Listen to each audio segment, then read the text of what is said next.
Hi guys, welcome back to U studios. இன்னைக்கு நம்ம என்ன பார்க்க போறோம் பாத்தீங்கன்னா, வேல்பாரி அப்படிங்கிறவரோட கதையை தான் இன்னைக்கு நம்ம வீடியோல பார்க்க போறோம். கதைக்குள்ள போறதுக்கு முன்னாடி ஒரு சின்ன தத்துவத்தோட ஆரம்பிக்கலான்னு இருக்கோம். என்னதான் நல்லவனா இருந்தாலும் அவனோட சாவு பாத்தீங்கன்னா கொடூரமா தாங்க இருக்கு.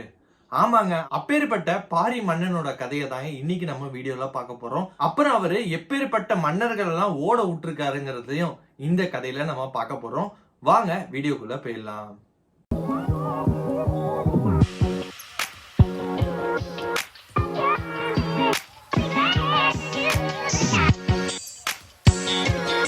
ஆக்சுவலா வேல்பாரி அப்படிங்கிறவர் பாத்தீங்கன்னா புரிஞ்சுக்கிற மாதிரி சொல்லணும்னா, சேர சோழர் பாண்டியர் காலத்துல வாழ்ந்த ஒரு மன்னர். இவங்களும் பாத்தீங்கன்னா ஒரு சின்ன ரீஜியனை கேப்சர் பண்ணி ஒரு அரசனா வாழ்ந்துட்டு இருந்தாருங்க. அதெல்லாம் இருக்கட்டும், இந்த கதைய யாரு பப்ளிஷ் பண்ணா அப்படின்னு பாத்தீங்கன்னா சு வெங்கடேசன் அப்படிங்கிறவர் தாங்க. இப்ப பாத்தீங்கன்னா கரண்ட் மெம்பர் ஆஃப் லோக்சபால இருக்கிறாரு. இவர் எழுதுறது பாத்தீங்கன்னா நிறைய புத்தகம் எழுதியிருக்காரு. கதைகளின் கதை, வைகை நதி நாகரிகம், வேல்பாரி, காவல் கோட்டம், அது மாதிரி நிறைய கதைகள் எழுதியிருந்தாரு. நிறைய கதைகள் புத்தகமாகவும் வெளியிட்டாரு. ஆனா இந்த வேல்பாரி அப்படிங்கிற ஒரு புத்தகம் பாத்தீங்கன்னா அதிக சேல்ஸ் ஆயிருக்கு அப்படின்னு சொல்லிட்டு இப்ப கூட ரீசெண்டா ஒரு ஃபங்க்ஷன் கண்டக்ட் பண்ணிருந்தாங்க. அந்த ஃபங்க்ஷன் கண்டக்ட் பண்ணதுல பாத்தீங்கன்னா ரஜினி சார் கூட பேசியிருந்தாங்க. அது பாத்தீங்கன்னா இப்ப கொஞ்சம் வைரலா போயிட்டு இருக்கு. இன்னொன்னு மெயினா ஒரு விஷயம் பாத்தீங்கன்னா, இந்த கதைக்கு ஒரு ரைட்ஸ் எடுத்திருக்கிறது யாருன்னு பாத்தீங்கன்னா சங்கர் சார். சங்கர் கூட ரீசெண்டா இன்டர்வியூல சொல்லியிருக்காரு, என்னோட ட்ரீம் ப்ராஜெக்ட் என்னன்னு பாத்தீங்கன்னா ஃபர்ஸ்ட் எந்திரனா இருந்துச்சு, அதுக்கப்புறம் பாத்தீங்கன்னா வேல்பாரி அப்படின்னு சொல்லியிருக்காரு. அந்த அளவுக்கு ஒரு ட்ரீமோட இந்த மூவி நான் எடுப்பேன் அப்படிங்கிற ஒரு சபதத்தையும் விட்டுருக்காரு. அந்த சபதத்துக்கு ஏத்த கதை இந்த கதை தாங்க. இந்த கதை கேட்கிறப்ப பாத்தீங்கன்னா தமிழர்கள்ட்டுமே இந்த மாதிரி ஒரு இது நடந்திருக்கா அப்படிங்கிற ஒரு ஒரு சோகத்தையும் ஏற்படுத்துன்னே சொல்லலாம். அந்த மாதிரி ஒரு சம்பவம் தாங்க இந்த கதை. சரி, ஓகே, வாங்க கதைக்குள்ள போலாம். ஃபர்ஸ்ட் ஆஃப் ஆல் வேல்பாரி பாத்தீங்கன்னா பரம்பு மலை அப்படிங்கிற ஒரு மலையை ஆண்டுட்டு வந்தாரு. பரம்பி மலைன்னு சொல்லுவாங்க. இன்னொன்னு பாத்தீங்கன்னா பரம்பு நாடு அப்படின்னு கூட சொல்லுவாங்க. இது எங்க இருக்குன்னு பாத்தீங்கன்னா மதுரைக்கும் திண்டுக்கலுக்கும் இடையில இருக்கு. இப்போ நம்ம இதுல பாத்தீங்கன்னா ரீசெண்டா சேரர் சோழர் பாண்டியர்கள் ஆண்டு இருக்க காலங்கள் அப்படிங்கிற மாதிரி ஒரு கிங்டம் சொல்லியிருப்பாங்களா, அந்த இதுல பாத்தீங்கன்னா வேலிர் கிங்டம் அப்படின்னு சொல்லி அவங்க ஒரு கிங்டமா இருந்திருக்காங்க. ஆக்சுவலா நம்ம சேர சோழ பாண்டியர்கள்லாம் கொஞ்சம் பெரிய இடத்தை ஆக்கிரமிச்சு எந்தவித தோல்வியும் இல்லாம வெற்றி நோக்கி பயணித்து கொண்டிருந்தாங்கன்னே சொல்லலாம். இப்படி போயிட்டே இருந்தவங்க ஒரு சின்ன மன்னரிடம் தோத்துருக்காங்க அப்படிங்கிறது பாத்தீங்கன்னா நிறைய பேருக்கு ஒரு இப்பேற்பட்ட மன்னரை தோக்கடிச்சாரே அப்படிங்கிற மாதிரி ஒரு நிறைய பேர் வதந்தி கிளப்பிட்டாங்கன்னே சொல்லலாம். ஆக்சுவலா இந்த நாட்டுல என்னன்னா மற்றொரு கிங்டம்ல இருந்து வந்தவங்க, அதாவது பாத்தீங்கன்னா சேரர் சோழர் பாண்டியர்ல இருந்து நீங்க இந்த நாட்டுல இருக்கக்கூடாது அப்படின்னு சொல்லி ஒதுக்கி தள்ளுவாங்கல்ல, அவங்களெல்லாம் இவர் பாத்தீங்கன்னா வேல்பாரி அப்படிங்கிறது பாத்தீங்கன்னா வாங்க எங்க எங்க நாட்டுல வாழுங்க, எங்க இதுல எதுவுமே கிடையாது, கொஞ்சம் எல்லாரையுமே எங்க நாட்டுல சந்தோஷமா இருங்க, நாங்க உங்களுக்கு எந்தவித இதுவுமே பண்ண மாட்டோம் அப்படின்னு சொல்லிட்டு வாரி வழங்கும் மன்னனாக தான் இருந்திருக்காரு. கருத்து கூட கேட்டிருப்போம், முல்லைக்கு தேர் கொடுத்தான் பாரி அப்படின்னு சொல்லியிருப்போம்ல, அதே மாதிரி பாத்தீங்கன்னா வாரி வழங்கும் மன்னனாக இருந்திருக்காரு. பரம்பு நாட்டுல பாத்தீங்கன்னா ஆக்சுவலா முன்னாடி எல்லாம் காலங்கள்ல டைம் பாக்குறதெல்லாம் இப்பெல்லாம் நம்ம வாட்ச்ல பாக்குறோம். அப்பெல்லாம் பாத்தீங்கன்னா சூரியனை உதிக்கிறத பாத்தீங்க அதை பொறுத்து டைம் பார்ப்பாங்க. அது மாதிரி நிறைய விஷயங்கள் இருந்துச்சு. அதுல ஒரு விஷயமா இருந்தது பாத்தீங்கன்னா, நம்ம சும்மா காமெடியா எல்லாரையும் ஓட்டிட்டு இருப்போம்ல, தேவாங்க அப்படின்னு சொல்லிட்டு இருக்கோம்ல, அந்த தேவாங்க பாத்தீங்கன்னா அப்போதைக்கு உள்ள காம்பஸ் மாதிரினே சொல்லலாம். எப்படிப்பட்டதுன்னா பாத்தீங்கன்னா, நீங்க எந்த சைட் போகணும், அதாவது அதோட திரும்புறத பாத்தீங்கன்னா மேக்சிமம் லெஃப்ட்ல இருக்கும் அப்படின்னா அதோட லெஃப்ட் திசையை தான் நோக்கி போகணும் அப்படிங்கிறது அவங்களோட ஒரு முன்னைய காலத்துல ஒரு காம்பஸ் மாதிரினே சொல்லலாம். இந்த தேவாங்க எங்க இருக்குன்னு பாத்தீங்கன்னா பரம்பு மலை தான் அதிகமா இருக்கு. அந்த பரம்பு மலை ஆண்டுறது யாருன்னு பாத்தீங்கன்னா வேல்பாரி அப்படிங்கிறவர் தான் ஆண்டு இருந்தாரு. அதனால எங்களுக்கு இந்த இது கொடுங்க, நாங்க இதை நாங்க வழிகாட்டியாக யூஸ் பண்ணிக்கிறோம் அப்படிங்கிற மாதிரிலாம் கேட்டிருக்காங்க. அதுக்கு இவர் மறுப்பு தெரிவிச்சிருக்காரு. மறுப்பு தெரிவிச்சது பாத்தீங்கன்னா இவங்களுக்கு ஒரு ஈகோ கிளாஷ் மாதிரி ஆயிடுச்சு அப்படின்னே சொல்லலாம். அதனால பாத்தீங்கன்னா அவங்க நீ எப்படி இப்பேற்பட்ட மன்னனை, அதாவது தோல்வியே பார்க்காத மன்னரிடமே நீ இப்படி சொல்ற, நாங்க வந்து உங்களை அழிச்சிருவோம் அப்படின்னு சொல்லிட்டு அவரை ஃபர்ஸ்ட் வந்து ஒரு யானைப்படை மூலமாக அழிக்க முடிவெடுத்து போறாங்க.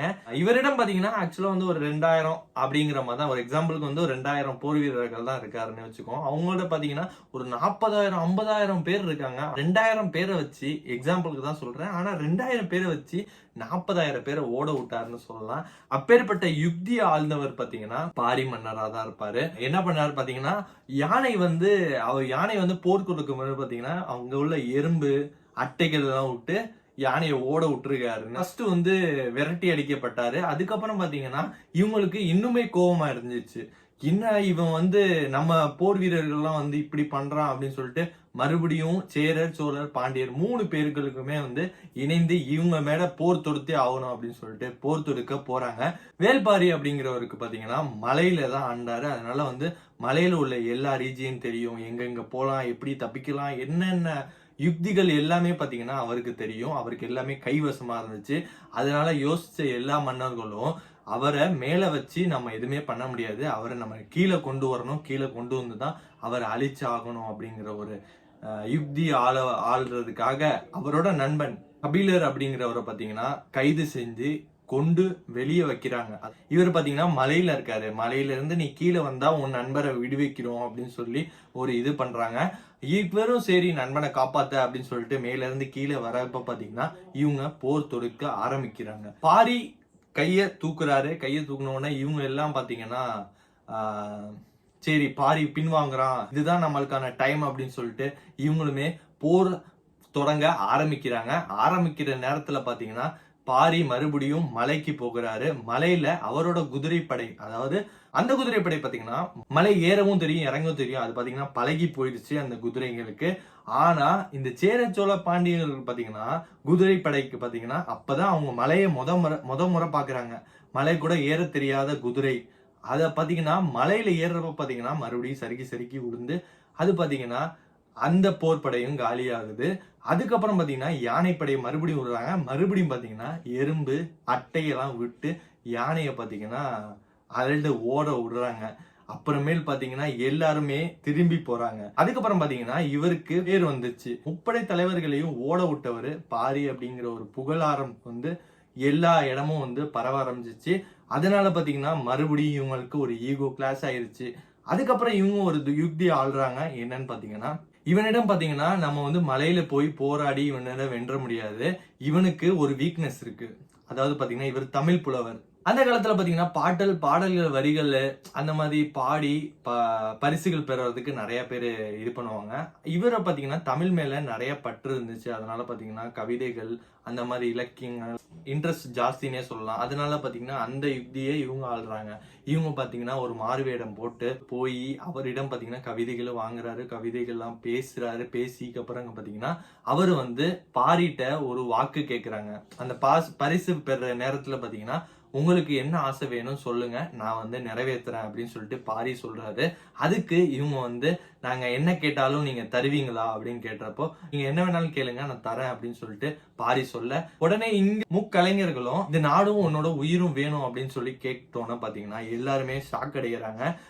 பக்கத்துல இருந்த போர்படை வீரர்கள்லாம் வந்து நீ யாரு, என்ன இப்படி சொல்லிட்டு இருக்க, அவர் எப்பேற்பட்ட மன்னர், 3 மன்னர்களையும் ஓட விட்ட தலைவர், நீ அவர்கிட்ட போயிட்டு இந்த நாடு வேணும் உங்களோட உயிர் வேணும் அப்படின்னு சொல்லி கேக்குறிய அப்படின்னு சொன்னோன்னே பாரி வந்து சிரிச்சுக்கிட்டு அந்த மூப்படை தலைவர்களே இவர்கள் தான், இவங்க தான் வந்து கவிஞர் இதுல வேஷத்துல வந்து என்கிட்ட வந்து இப்படி பேசிட்டு இருக்காங்க அப்படின்னு சொல்லிட்டு அதுக்கப்புறம் பாத்தீங்கன்னா இவரு சொன்ன வாக்கை வந்து காப்பாத்துறேன் அப்படின்னு சொல்லிட்டு என் நாடையே நான் கொடுக்குறேன், என் உயிரையும் வேணா எடுத்துக்கோங்க அப்படின்னு சொல்லிட்டு எடுத்துக்க சொல்றாருங்க. அதுக்கப்புறம் தான் கொடூரமான விஷயங்கள்லாம் நடந்திருக்கு. நம்ம எப்படி சாவா மூவிலாம் பார்த்துருப்போம். சாவா மூவில வந்து எப்பேற்பட்ட துன்புறுத்தல்கள்லாம் ஆக்குவாங்க. கண்ணை எடுப்பாங்க, கை கட் பண்ணுவாங்க, விரல் நகத்தெல்லாம் எடுப்பாங்க. அந்த மாதிரி ஒரு துன்புறுத்தல்லாம் நம்ம பார்த்துருப்போம். அதே மாதிரி பார்த்தீங்கன்னா நம்ம ஊர்லயும் நம்ம இதுலயும் பார்த்தீங்கன்னா நடந்திருக்கு.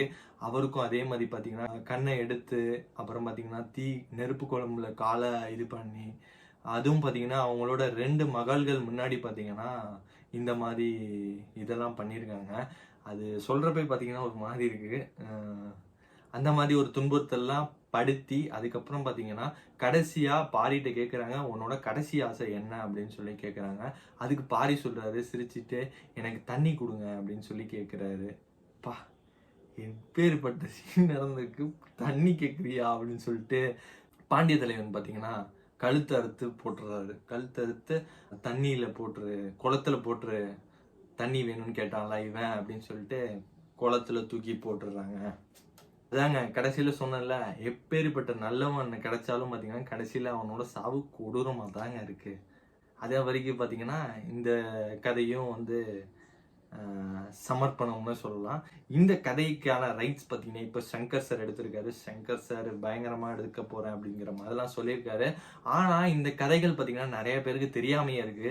நம்ம இதுலயுமே இந்த மாதிரி ஒரு சம்பவம் எல்லாம் நடந்திருக்கு அப்படின்னு கேட்கிறப்ப பாத்தீங்கன்னா கொஞ்சம் மன வருத்தம் தான் இருக்கு. ஆக்சுவலா வந்து அவர் வந்து எந்தவித இதுவுமே பண்ணல. அவரோட நாடு வளம் பெறணும், அவர் நாட்டுக்கு ஒரு நல்லது செய்யணும், அது அவளோட விலங்குகள் எல்லாம் பாதுகாக்கணும் அப்படிங்கிற ஒரு நல்ல எண்ணத்துல தான் இருந்தாரு.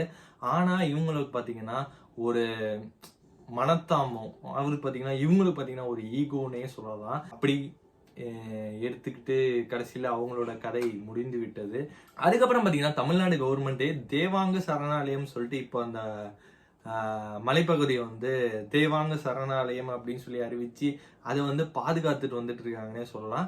இது ஆக்சுவலா பாத்தீங்கன்னா இப்போ அழிஞ்சிட்டு வர இதுல பாத்தீங்கன்னா தேவாங்கமே வந்து ஒரு மெயின் பார்ட்டாவே இருக்கலாம். அதனால பாத்தீங்கன்னா அதுக்கு ஒரு சரணாலயம் வச்சு அதை வந்து செக்யூர் பண்றாங்க. அதை தான் அவரு அப்போதைக்கு பண்ணாரு. அப்ப பண்ணப்ப பாத்தீங்கன்னா கெட்டவன், இப்ப பண்ண பாத்தீங்கன்னா நல்லவங்கிற மாதிரி தான் இருக்கு. அதான் பாத்தீங்கன்னா அவ்வளவுதான். இந்த ஓவரால் கதை வந்து இப்படிதான் முடியுது. இந்த கதையை பாத்தீங்கன்னா நிறைய பேர் நிறைய விதமா சொல்லுவாங்க. அந்த மேபி கதையை வந்து நம்ம எந்த மாதிரி ஒரு மோகத்துல பார்க்கலாம் அப்படிங்கறது பாத்தீங்கன்னா சங்கர் சார் கையில தான் இருக்கு. அப்புறம் மெயினா இந்த மூவிக்கு யாரு கரெக்டா ஹீரோவா சூட்டபிளா இருப்பாங்கிறத கமெண்ட்ல சொல்லுங்க. அவ்வளவு இந்த வீடியோ முடிச்சு. இந்த வீடியோ எல்லாத்துக்கும் பிடிச்சிருக்கு நம்புறேன். நம்ம சேனலுக்கு எபிசோட் சப்ஸ்கிரைப் பண்ணிருக்கேன். Next video.